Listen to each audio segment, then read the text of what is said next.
Sophie's mum, Claire, full arrest details. Now, if you have not seen and you have not been up to date with what has been happening, I have made videos previously building up to where we are right now. I recommend you check them out because them videos will definitely give you a more detailed explanation of what has been going on. But before we even begin the video, I will say this trigger warning: there will be mentions of taking life throughout this video, so please be aware of that before you proceed watching the video. Okay. Now, with that being said, quick little background here that's provided to us by Sarcasm, as it starts off here talking about how Claire got arrested in Texas on Friday after she reportedly threatened her daughter, Sophie, and also threatened to harm herself.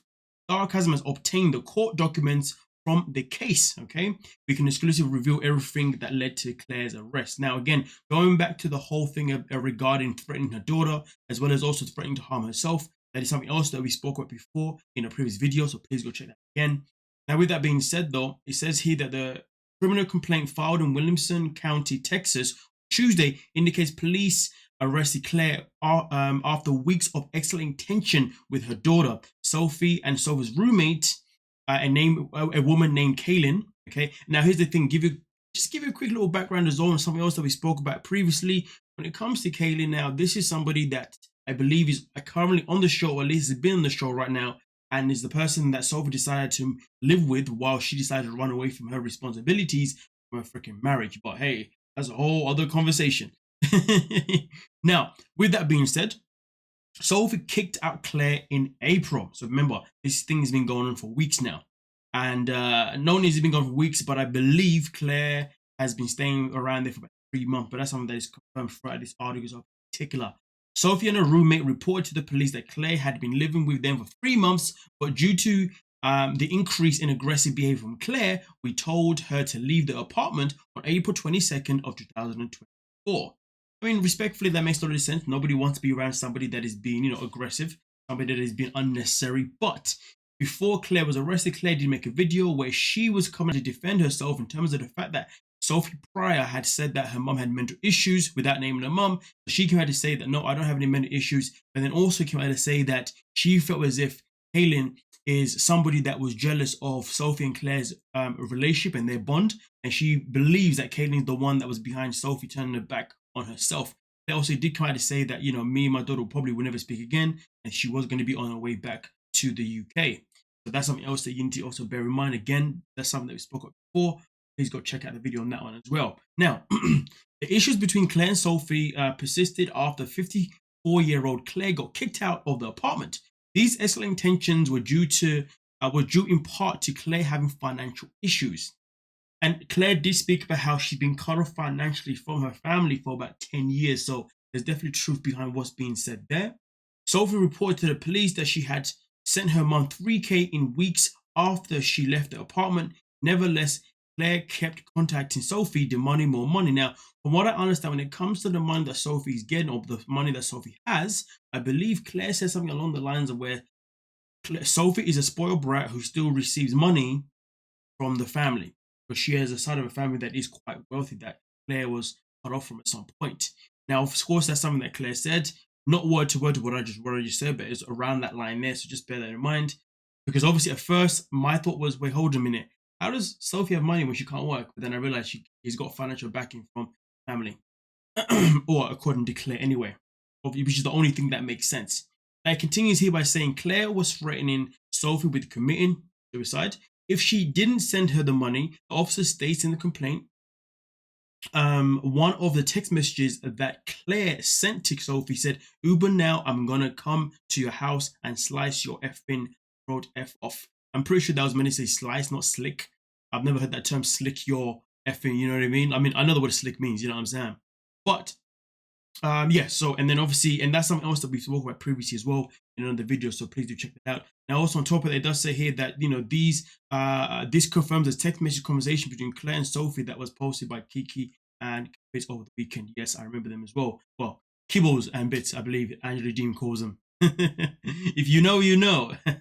But with that being said, obviously this is a description here, pretty much repeating everything that we've read so far. So I don't need to actually read none of this stuff again, apart from the last line here where it says Sophie and Kaylin expressed concern and stated they were afraid and believe Claire is capable of doing what she said via text. When Claire was sending those text messages to Sophie, Claire was at a hotel located with which was four minutes away from Sophie's apartment. Now, I will say this though, having my own history, being around somebody that used the same tactic of threatening to harm their life, I will say that this is something that I was advised when the paramedics came along, when I had to call them. Well, I had to call them, but then paramedics came instead.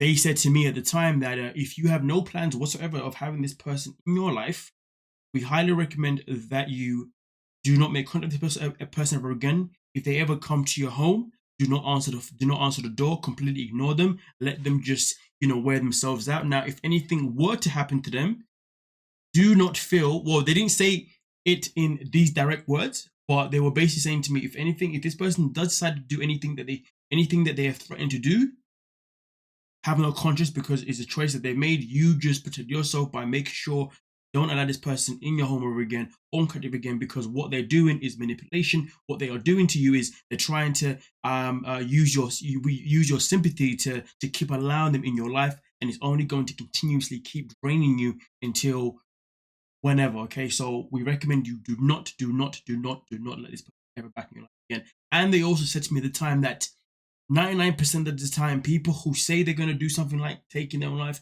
generally don't do it. They say it as a form of attention in some type of format, okay? And usually, and the 1% that does actually end up taking their own life are people who actually don't tell nobody, and it just happens and everybody's shocked. And to be fair though, after I was told this information, I kind of started looking around at people, not that I've known, but people that I've seen, like on TV, whatever, who have ended up taking their life. And the way people reacted around them, and everybody's like, whoa, we had no idea that so-and-so was going through this. Why didn't they speak to me, blah, blah, blah. And I did recognize, to be fair, that when people do sadly end up taking their own life, usually they do it without telling a single freaking soul. Why? Because I would imagine they've got to a point where they don't want no one to convince them otherwise. You see what I'm saying? They only want something like a sign to pretty much, save them, rather than telling people and then da-da-da-da. So point being is that there was a chance, just regarding the last line itself in particular, where it says Sophie and Kaylin expressed concern and stated they were afraid that Claire is capable of doing what she said. What I want to say is that if of course these threats are real, just bear this in mind, okay? If somebody is around you and somebody is trying to use your kindness, your sympathy, your empathy, whatever it is, that part of you to keep it connected to them, even though you know this person is draining you and isn't good for you, I'm just going to tell you what I was told before. I was advised to just cut contact and never let that person move anywhere near me ever again. And if anything does happen to them, it is not on you, because at the end of the day, if they're doing it to try, control you or anything like that, you cannot allow that to be a burden in your life for the rest of your life. So that's just information that I was passed on to by a paramedic at the time, and I guess obviously that's somebody who's experienced these things multiple times. So just bear that in mind. So really and truly, everything that it has been said here does add up in terms of the fact that Claire allegedly was sending these things purely to be manipulative and to obviously get more money from Sophie, and whatever else she was trying to be manipulative for, allegedly based on this. Yeah. Now, we continue here where it says the complaint states,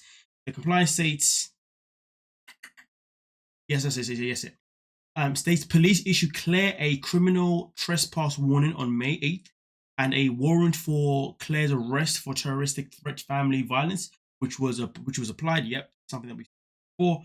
Claire allegedly sent threatening texts, messages the following day. Sophie called the police on May 9th.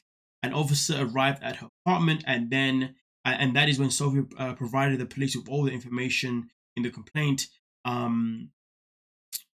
including the text messages. Sophie and Kane expressed, that's the part I said. Okay. Now, it says here that the complaint makes no mention of Sophie's husband, Rob Orne. So right now, when it comes to Rob, okay, of course, this whole situation started off with Claire exposing Rob for speaking to Sophie in an ill manner, but it was said by Sophie. By Rob's friend, sorry, that these videos that were leaked by Claire were actually 2 years old. Now, I said previously that even if it was 2 years old, it doesn't change the fact that obviously this man does not know how to speak to his wife. You know what I mean? That doesn't change regardless. You know what I mean? But nonetheless, though, let me know exactly what you're thinking down below, because obviously all of this here is the update stuff in particular, and then obviously everything else down here is things that we spoke of before regarding the bond itself in particular being 5k, and yeah, the bond is obviously 5k and etc. But nonetheless, though, here it does finish up by saying that Claire not allowed to be near Sophie. If Claire ever managed to post 5k bond, she would not be able to go near her daughter. The bond stipulations for Claire state she cannot come within 200 yards of where Sophie lives or works. One might expect Claire is not, Claire is also not allowed to threaten or harass Sophie by phone, written communication, digital communication, social media, in person, by third party, or by any other means. Claire is also prohibited from possessing or using any alcohol, illegal drugs, or controlled substances, and must submit drug testing has directed by the court. But of course, obviously right now this is based on if Claire was to obviously get out. Claire has not got out at this time. Still pretty much top. Also here it does say that as of the publication of this article, Claire remains in the custody of the Williamson County Jail. She has spent 5 nights there so far. The only upcoming docket entry and all hearing of Claire's court case is a jail call on May 17th, which is literally what? Oh yeah, which is tomorrow. So that's when it's gonna happen. My apologies. I was thinking other minutes. Today's the 16th. Make that make sense, you know what I mean? But nonetheless, though, let me know your thoughts and your opinions on everything that's gone so far. Like I said before, if you haven't seen the videos previously with all the information regarding everything that has happened till we got to this point here, I recommend you watch that for sure. But with that being said, though, shout out to Starchasm for obviously letting us know the updates and also the bits as well. But with that being said, don't forget to like, subscribe, and of course.